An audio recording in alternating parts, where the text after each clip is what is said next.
আমরা দেশে শান্তি শৃঙ্খলা রক্ষার কাজে এখনও ডিপ্লয়েড আছে।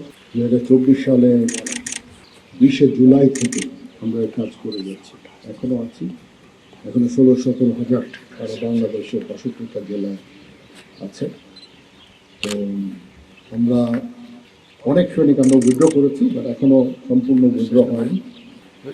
ইনশাআল্লাহ আমরা আশা করছি যে কিছু সময়ের মধ্যে আমরা সবাই ব্যারাকে ফেরত আসতে পারবো। তারপরেও দেশের প্রয়োজনে আমাদের কিছু কাজ করে যেতেই হবে, যতক্ষণ পর্যন্ত সরকার আমাদের চাইবে আমাদেরকে মাঠে থেকে বিভিন্ন কাজ করবো। যেমন এখন ফুয়েল ডিপোগুলোতে আমাদের ডিপ্লয়মেন্ট আছে। এরকম টাইম টু টাইম বিভিন্ন কাজে আমাদের হয়তো সরকারকে সহায়তা করতে হবে।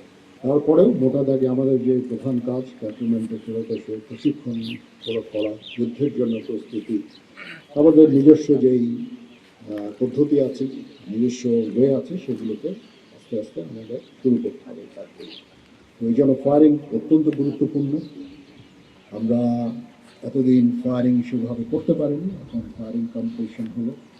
আমি যে রেজাল্ট আমি দেখলাম, ফায়ারারদের যে দক্ষতা দেখলাম, আমি অত্যন্ত আশান্বিত যে এতদিন ফিল্ডে থাকার পরেও আমাদের ফায়ারিং সক্ষমতা কমেনি।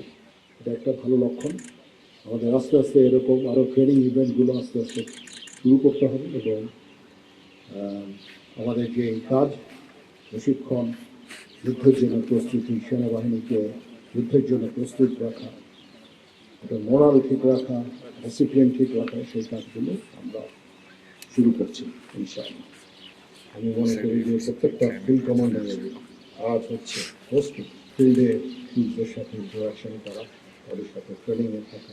ট্রেনিংয়ের মান অনেক উন্নতি হবে, ট্রুপসের মোরাল বৃদ্ধি হবে।